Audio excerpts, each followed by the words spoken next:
नमस्कार दोस्तों, स्वागत है आपके अपने YouTube चैनल GTT EDU पर।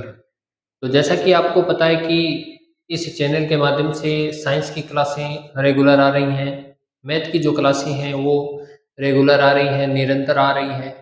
ज्योग्राफी की हम बात करेंगे तो ज्योग्राफी की जो क्लासें हैं BA first year, BA second year, BA third year, इन तीनों की जो ज्योग्राफी की क्लासें वो निरंतर इस चैनल पे आपको उपलब्ध है। तो अगर चैनल से आप जुड़े हुए नहीं हैं, अगर चैनल के ऊपर आप नए हैं, तो चैनल से ज़्यादा जुड़े। चैनल को अगर सब्सक्राइब नहीं किया तो चैनल को सब्सक्राइब जरूर करें, बेल आइकन को दबाएं ताकि आगे आने वाला जो वीडियो है वो आप तक पहुंच सके। लास्ट वीडियो के अंदर हमने बात की थी BA फर्स्ट ईयर के अंदर जो भौतिक भूगोल है। अब आपको पता है कि सेमेस्टर प्रणाली वो लागू हो चुकी है।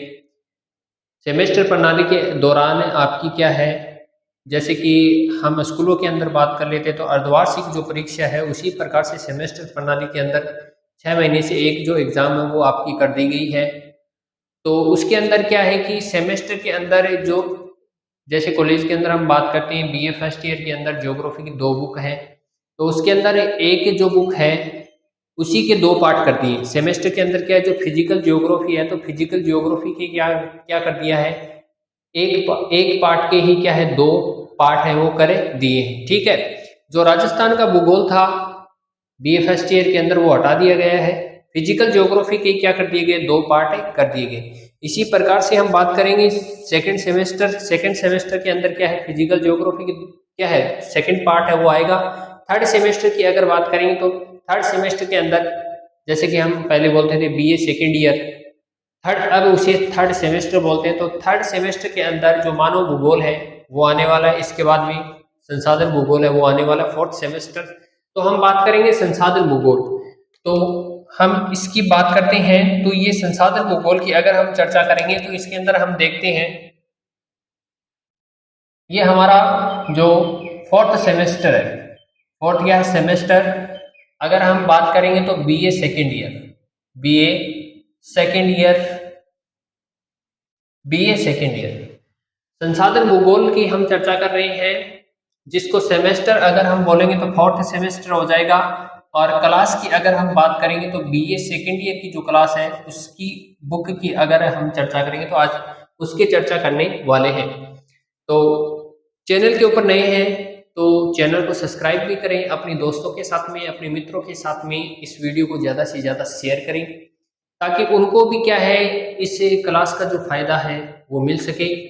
ऐसा नहीं है, और क्लास में क्या है ज़्यादा से ज़्यादा जुड़े रहें आप, क्योंकि कॉन्सेप्ट के साथ में हम सारी बातें यहाँ पर करते हैं। अगर आप जुड़े रहेंगे तो हम भी आपके लिए क्या है जो अच्छे से अच्छा जो कंटेंट है वो लेकर आएंगे, तो आप जुड़े रहें।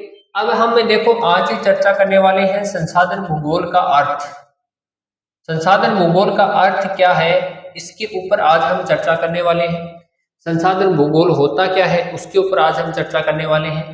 तो चलो क्लास को स्टार्ट करते हैं और जुड़ जाएं ज्यादा से ज्यादा। तो संसाधन भूगोल भूतल, भूतल पर, भूतल का मतलब जो धरातलीय भाग है हमारा, जो धरातलीय भाग है, इस धरातलीय भाग के ऊपर, अब आपको पता है कि इस धरातलीय भाग के ऊपर क्या क्या पाया जाता है।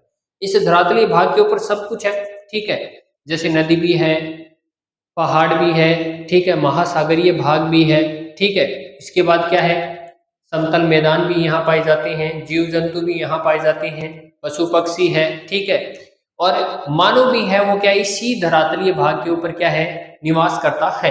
तो देखो यहाँ पर मानव सहित, तो मानव क्या है इसी भूतल के ऊपर, इसी धरातलीय भाग के ऊपर क्या करता है, रहता है। तो मानव सहित सभी संसाधनों की विशेषताओं, क्षेत्रीय भिन्नताओं, क्षेत्रीय भिन्नता, देखो क्षेत्रों की जो क्षेत्र विशेष के ऊपर अगर आप देखोगे तो आपको पता है कि अगर हम बात करेंगे किसी भी क्षेत्र विशेष के ऊपर क्या है, एक समान रूप से कोई प्रकार की जो वस्तु वो नहीं पाई जाती, किसी भी प्रकार की जो विशेषता है वो नहीं पाई जाती, ठीक है। अलग अलग क्षेत्रों के अंदर आप जाते हो तो वहां पर क्या है आपको अलग अलग प्रकार की क्या देखने को मिलती है, उसकी जो विशेषता वो देखने को मिलती है। तो किसी भी क्षेत्र विशेष के ऊपर क्या है क्षेत्र विशेष के ऊपर आप देखोगे तो उसकी जो विशेषता वो समान रूप से हमें नहीं मिलती है। क्षेत्र विशेष की क्या है, अलग अलग रूप से आपको क्या है जो समानताएं हैं वो देखने को मिलेंगी। तो क्या है, क्षेत्रीय भिन्नता यानी समानता यहाँ पर नहीं मिलती है, क्षेत्रीय भिन्नता। स्थानिक वितरण, स्थानिक वितरण का मतलब क्या होता है, वितरण का मतलब क्या होता है, फैलाव, स्थान से संबंधित। अब हम बात करेंगे कि मान लो किसी एक छोटा सा खेत है, उस खेत के अंदर अनेक प्रकार की जो फसलें वो बोई गई, और एक खेत ऐसा है कि उसमें क्या है केवल एक ही प्रकार की फसल बोई गई है। तो स्थानिक वितरण यानी दोनों खेतों की अगर हम तुलनात्मक अध्ययन करेंगे तो वहां पर पाएंगे कि एक खेत के अंदर ज्यादा फसलें बोई गई, एक खेत के अंदर क्या है कम फसलें बोई गई। तो स्थानिक वितरण, स्थानिक का मतलब स्थान से संबंधित यानी स्थान का जो फैलाव है वो किस प्रकार का है, ये स्थानिक वितरण। और उपयोग के प्रयत्नों, उपयोग के प्रयत्नों का क्या है, अध्ययन है, यानी हम संसाधन को कैसे उपयोग में लेते हैं। संसाधन कैसे कहते किसे, पहले तो देखो संसाधन की परिभाषा क्या होती है, मैं आपको एक लाइन के अंदर बता देना चाहता हूं कि संसाधन की जो परिभाषा वो क्या होती है। मनुष्य का जो जीवन है, इस मनुष्य के जीवन के अंदर जो भी वस्तु क्या है वो अपने जीवन के अंदर काम में लेता है उसको क्या कहा जाता है, संसाधन कहा जाता है। ठीक है, जैसे कि मार्कर है, मैं मार्कर की बात बता रहा हूं आपको, ये मार्कर भी क्या है, एक संसाधन के रूप में मैं यहाँ पर काम में ले रहा हूँ। इसके बाद में अगर मैं यहाँ पर इस डस्टर की बात करूंगा तो ये भी क्या है, एक संसाधन के रूप में हम क्या है काम में ले रहे हैं। हमारा जो स्कूल के जाने का जो बैग है, इसके बाद में नोटबुक है, जो बुक है, ठीक है, पेंसिल है, ये सारी की सारी जो चीजें हैं वो क्या है, संसाधन है। ठीक है, तो मनुष्य अपने जीवन के अंदर जो भी वस्तु क्या करता है, उपयोग में लेता है, उसको क्या कहा जाता है, संसाधन कहा जाता है। और संसाधनों के बिना जो मनुष्य का जीवन है, मनुष्य का जीवन संसाधनों के बिना नहीं चल सकता है, क्योंकि मनुष्य क्या है, संसाधनों के ऊपर क्या है, निर्भर है। ठीक है, अब देखो आगे, आगे देखो चर्चा कर लेते हैं, जिसमें संसाधन उपयोग के साथ, जिसमें क्या है, संसाधन उपयोग के साथ, संसाधन उपयोग के साथ, संसाधन उपयोग के साथ हो मानव द्वारा किए गए प्राकृतिक संसाधनों की खोज। अब देखो, एक तो प्राकृतिक संसाधन होते हैं और एक क्या है, अप्राकृतिक संसाधन होते हैं। तो मानव के द्वारा जो संसाधन है, प्राकृतिक संसाधन, जैसे कि हम बात करेंगे पेट्रोलियम पदार्थ, जैसे कि पेट्रोल है, डीजल है, इसके बाद में कोयला है। तो इस प्रकार से क्या है, प्राकृतिक जो संसाधन है इनकी खोज तथा दोहन, खोज तथा दोहन। अब वही हमें पता चल गया, जैसे कि हमें पता चल गया कि पेट्रोल किस काम आ रहा है, डीजल है वो किस काम में आ रहा है, कोयला है उसको किस क्षेत्र में काम में लिया जा सकता है। तो इसका जो दोहन है, हमें प्राकृतिक संसाधनों की खोज के बारे में तो बता दिया, पेट्रोल हमारे सामने निकाल कर रख दिया, अब हमें पेट्रोल का उपयोग ही नहीं पता है, उसका दोहन, यानी दोहन का मतलब क्या है, खर्च, उसको खर्च कहाँ पे करेंगे, उसको पियेंगे थोड़ी, पेट्रोल को पिया थोड़ी जाता है, उसको क्या है, दोहन, मतलब उसको उपयोग में लेने का जो तरीका है, उसको किस क्षेत्र के अंदर उपयोग में लिया जाएगा, ये क्या है, प्राकृतिक संसाधनों की खोज से ही हमें क्या है पता चल गया कि हाँ, इस संसाधन को इस क्षेत्र में क्या लिया जाएगा, काम में लिया जाएगा। ठीक है, तो दोहन से संबंधित जानकारी का भी अध्ययन करता है, यानी प्राकृतिक संसाधनों की खोज के बारे में भी बताया और उसके दोहन के बारे में भी बताया कि इस संसाधन को हम किस क्षेत्र के अंदर क्या कर सकते हैं, काम में ले सकते हैं। ठीक है, इसके बाद में दूसरा जो पॉइंट है वो हमारा है संसाधन भूगोल की प्रकृति, यानी संसाधन भूगोल की जो प्रकृति है वो किस प्रकार की है, यानी संसाधन है उसके अंदर किस किस प्रकार से बदलाव होता है, कैसे कैसे संसाधनों के अंदर क्या है परिवर्तन होता है, ये सारी हम आज क्या है चर्चा करने वाले हैं। तो एक नंबर इसके अंदर जो प्रकृति है, इसके अंदर एक नंबर पॉइंट है वो है परिवर्तनशीलता। परिवर्तनशीलता मतलब आपको पॉइंट को देखने से ही पता चल रहा है कि परिवर्तन होना, बदलाव होना। परिवर्तनशीलता का मतलब क्या होना, बदलाव होना।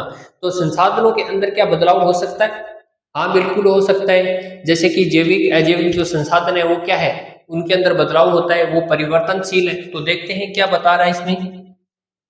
पृथ्वी के धरातल पर पाए जाने वाले जैविक और अजैविक, देखो एक तो जैविक होता है, एक अजैविक होता है। ठीक है, सभी प्रकार के संसाधनों में परिवर्तन होता है, तो वो चाहे जैविक हो चाहे अजैविक हो, क्या है वो, चाहे जैविक हो और क्या हो, अजैविक हो, अजैविक हो, दोनों प्रकार के संसाधनों में क्या होता है, बदलाव होता है। क्या होता है, बदलाव।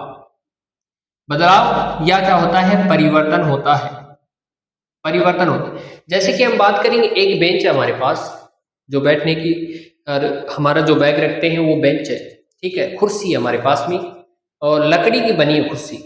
अब आप काफी समय से वो पड़ी है, पड़ी रहने से क्या है, उसके अंदर किसी ना किसी कारणवश से क्या लगी, दीमक, ठीक है, क्या लगी, दीमक लग गई है, जिससे कि दीमक ने क्या किया, उससे कुर्सी को क्या कर दिया, धीरे धीरे खत्म कर दिया, ठीक है। उसी प्रकार से आप देखते हो कि एक हमारे पास में प्लास्टिक की कुर्सी है, और प्लास्टिक की कुर्सी को आप क्या करोगे, 6 महीने तक क्या उसको ऊपर छत के ऊपर पड़ी है 6 महीने से। अब 6 महीने से छत के ऊपर पड़ी रहने से क्या होगा, जैसे ही उसके ऊपर क्या है, तापमान लगेगा, तापमान लगने के कारण उसके अंदर बदलाव आएगा, और आप अगर उसके अंदर परिवर्तन देखना चाहोगे तो वो कैसी हो जाएगी, फिर भुरकने लग जाएगी, क्या होने लग जाएगी, भुरकने लग जाएगी। तो इसी प्रकार से अगर मान लो आपके पास में जैविक संसाधन या अजैविक संसाधन उपलब्ध हैं, तो इन सभी प्रकार के संसाधनों के अंदर क्या है, परिवर्तन है वो आपको नजर आएगा, परिवर्तन इनके अंदर क्या होगा, जरूर होगा। अब देखो इसके बाद आगे चलते हैं कि इन संसाधनों के परिवर्तन से संबंधित अध्ययन संसाधन भूगोल में किया जाता है। यानी जैविक और अजैविक संसाधनों के अंदर या सभी प्रकार के संसाधनों के अंदर अगर मान लो परिवर्तन होता है, बदलाव होता है, तो उनका जो अध्ययन है वो कहाँ पर किया जाता है, संसाधन भूगोल के अंदर किया जाएगा। कहाँ पर किया जाएगा भाई, संसाधन भूगोल के अंदर उसका क्या किया जाता है, अध्ययन किया जाता है। इसलिए संसाधन भूगोल की प्रकृति परिवर्तनशील है। जैविक और अजैविक जो संसाधन है, और उसके साथ में अगर हम बात करेंगे तो सभी प्रकार के जो संसाधन हैं उनके अंदर क्या होता है, बदलाव होता है। तो इस बदलाव से संबंधित जो अध्ययन है वो कहाँ पर किया जाएगा, हमारा जो संसाधन भूगोल है उसके अंदर क्या है, किया जाता है। अब देखो तीसरा नंबर का जो पॉइंट है वो है उपयोगिता पर निर्भर, उपयोगिता पर निर्भर। जैसे कि आपका जो हम बात करेंगे, पेन है वो समाप्त हो चुका है, तो पेन समाप्त होने के बाद आप पेन को क्या कर देते हो, फेंक देते हो, ठीक है, क्या कर देते हो, फेंक देते हो, क्योंकि उसका उपयोग क्या हो चुका है, समाप्त हो चुका है। जब तक वो पेन चल रहा है, जब तक वो पेन सही तरीके से चल रहा है, आप उसका उपयोग कर रहे हो, उसके बाद में जब पेन की स्याही क्या हो जाती है, खत्म हो जाती है, तो आप उस पेन को क्या कर देते हो, फेंके देते हो। तो उसी प्रकार से अगर मान लो हमारे जीवन के अंदर कोई भी वस्तु है, ठीक है, वो हमारी जब तक क्या आ रही है, काम में आ रही है, तब तक, मतलब जब तक हमारे उपयोग में आ रही है तब तक हमारे काम में, हम उसको काम में ले रहे हैं, ठीक है। अगर मान लो उपयोग नहीं आए, ठीक है, तो वो किसी कोने में पड़ी रहती है, क्योंकि हम उसका क्या है, कोई उपयोग नहीं कर रहे, ठीक है। जब तक हम किसी भी संसाधन का उपयोग करते हैं, जब तक वो उपयोगी रहता है हमारे लिए, तभी तक हम उसको क्या है, उसको काम में लेते हैं। अन्यथा जब उसका उपयोग समाप्त हो जाता है तो हम उस संसाधन को भी क्या है, काम में नहीं लेते हैं। तो इसी प्रकार से ये बता रहा कि उपयोगिता पर निर्भर, कोई पदार्थ तभी संसाधन बन सकता है जब वह मनुष्य के लिए उपयोगी होता है। अब कोई भी पदार्थ है, कोई भी पदार्थ मान लें एक्स वाई जेड, कोई भी पदार्थ है, तो वो क्या है, संसाधन तब बन सकता है जब मनुष्य के काम में आता है।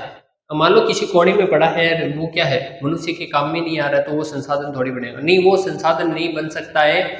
मनुष्य के अगर काम में नहीं आ रहा है तो वो संसाधन नहीं है, और वो संसाधन भी कब बन सकता है, जब मनुष्य के क्या आता है, काम में आता है। तो एक बार आप इसका स्क्रीनशॉट ले लें, इसके बाद आगे चलेंगे।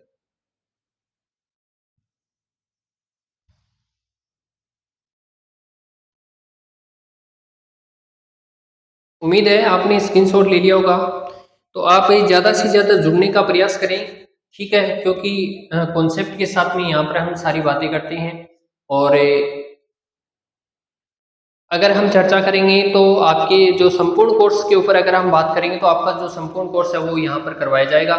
जैसे कि हम बात करेंगे, गणित का भी चल रहा है आपका, और जो विज्ञान है उसकी भी जो निरंतर क्लासें हैं, BA first year, BA second year, और जो फाइनल क्लास है उसकी निरंतर क्लास आ रही हैं।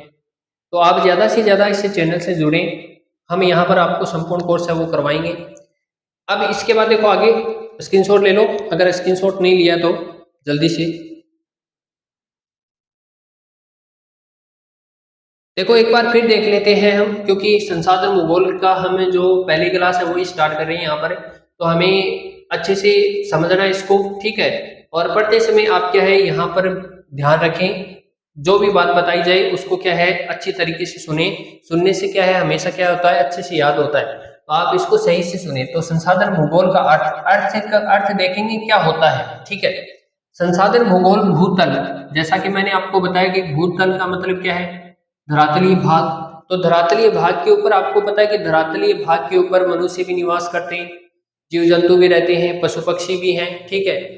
पर्वतीय भाग भी है, ठीक है, समतलीय मैदान भाग भी है, ठीक है, पठारी भाग भी है, नदियां भी हैं, मतलब सब कुछ है, ठीक है। धरातलीय भाग यानी भूतल के मानव सहित सभी संसाधनों की विशेषताओं, यानी संसाधनों की विशेषता, मानव के साथ में संसाधन है उसकी विशेषता, यानी मानव को तो पता ही है संसाधनों की विशेषता क्या है ये, और मानव को पता है कि हम किस संसाधन को किस जगह पर क्या कर सकते हैं, काम में ले सकते हैं, ये मानव को पता है। क्षेत्रीय भिन्नता, क्षेत्रीय भिन्नता मैंने आपको बता दिया किसी क्षेत्र विशेष के ऊपर एक समान रूप से कुछ भी नहीं पाया जा सकता है, अलग अलग क्या है।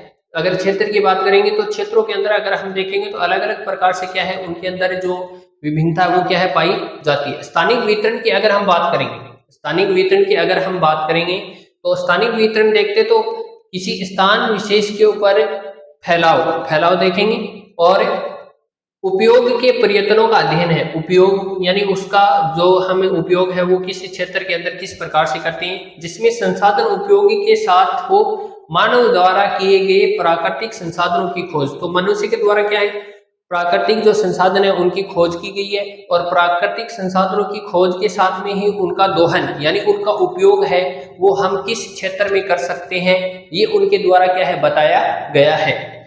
इससे संबंधित जानकारी का भी अध्ययन है, यानी इससे संबंधित जो जानकारी है इसका अध्ययन हम कहाँ पर करते हैं, तो संसाधन भूगोल में इसके संबंधित जो अध्ययन है वो किया जाता है।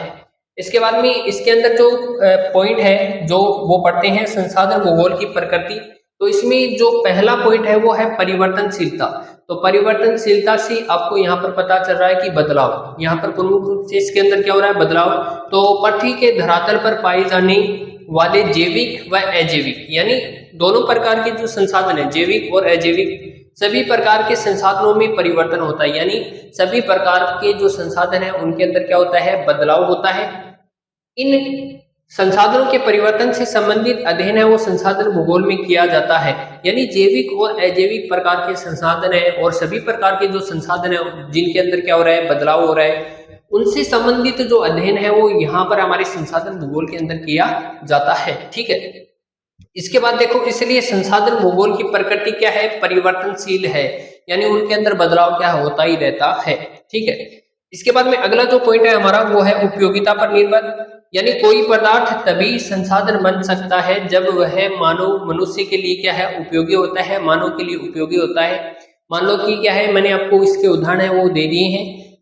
जब तक कोई भी वस्तु है वो क्या है मनुष्य के उपयोग में नहीं आ रही है तब तक वो क्या नहीं बन सकता संसाधन नहीं बन सकता है, और जब मनुष्य के उपयोग में आने लग जाएगी तब क्या बन जाएगा वो संसाधन बन जाएगा। तो इससे जो नेक्स्ट पॉइंट है वो अगली क्लास के अंदर हम देखेंगे। आपको वीडियो कैसा लगा ये जरूर बताना। अगर चैनल के ऊपर नए हैं तो चैनल को सब्सक्राइब जरूर करें, बेल आइकन को दबाएं ताकि आगे आने वाला जो वीडियो है वो आप तक पहुंच सके, और इस वीडियो को अपने दोस्तों के साथ में ज़्यादा से ज़्यादा शेयर करें। धन्यवाद।